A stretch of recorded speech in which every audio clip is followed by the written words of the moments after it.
Good morning, students. Today we are going to start with the chapter Birth by A.J. Cronin. This chapter is basically an excerpt from The Citadel, and Andrew Manson, the main character, has recently completed his education at medical school. He has just begun his medical practice as an assistant to Dr. Edward Page in a small mining town. Now, one evening, nearly midnight, Andrew Manson was returning to his home after spending a disappointing evening with his girlfriend Christine. He reached near his house when he saw Joe Morgan waiting for him.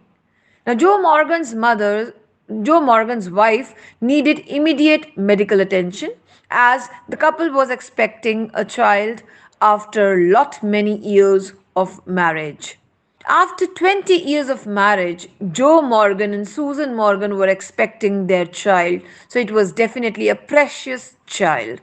Andrew asked Morgan to wait and he fetched his bag from his house. And then both of them set out for Morgan's house. He did not know that this night would prove unusual and would perhaps influence his whole future. They finally reached Morgan's place and he entered the house, which led to a small bedroom. But Joe Morgan decided to stay out as he was really anxious and perhaps disturbed and nervous about what will happen. Now, Morgan's house was a clean, poorly furnished house which was lit by an oil lamp.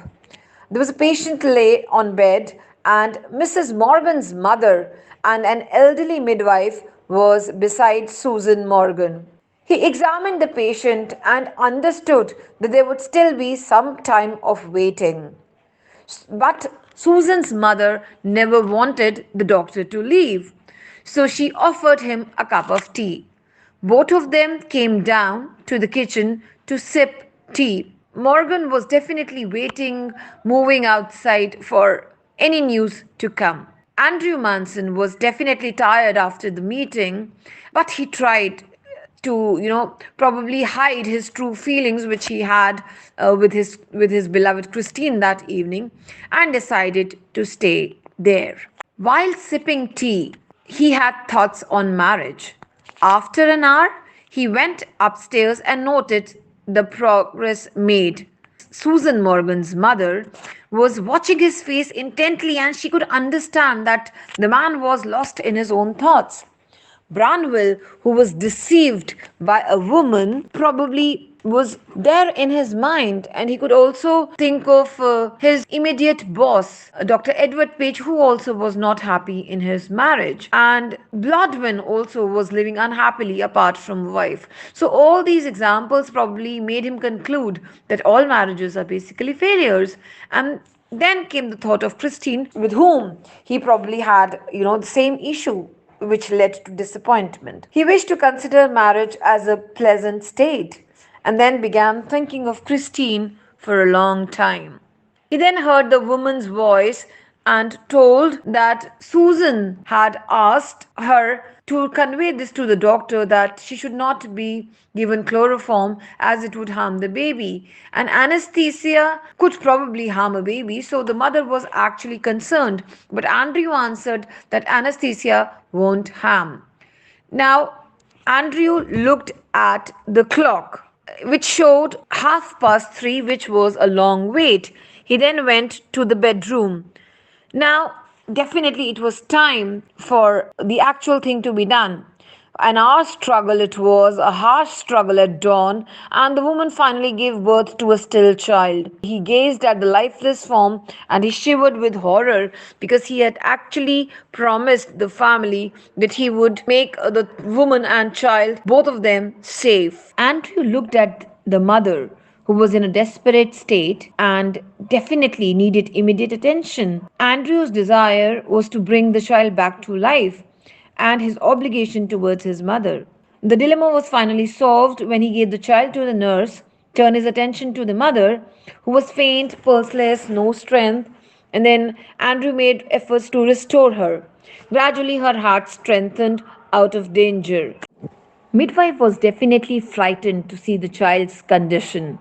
Taking it as a still child, she almost dumped it on a heap of newspapers. And Andrew then pulled out the child, which was perfectly formed boy, limbs, warm body, and white and soft, and the skin was lovely, smooth, and tender. But the head was hanging loosely on the thin neck, and limbs seemed boneless. He knew it was a case of suffocation, which was caused by lack of oxygen and excess of carbon dioxide in blood. It was also accompanied by pale skin and weak pulse. He definitely made all the efforts to bring the child back to life because he was a doctor who would not rest till he had made all his efforts.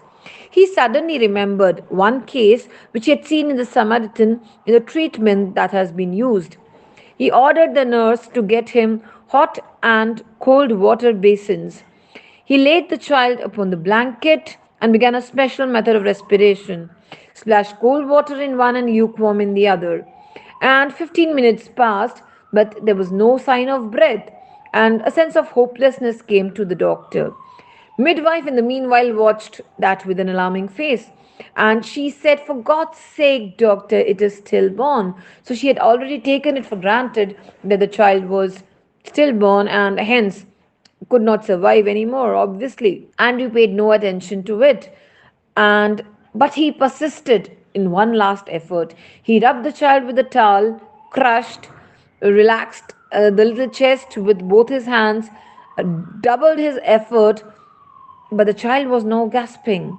Head no longer stay back lifeless, skin was turning pink, and then came the child's cry. Nurse was very jubilant and cried, "It has come alive." Obviously, he handed the child to the nurse. Now he felt weak because he was already a lot tired.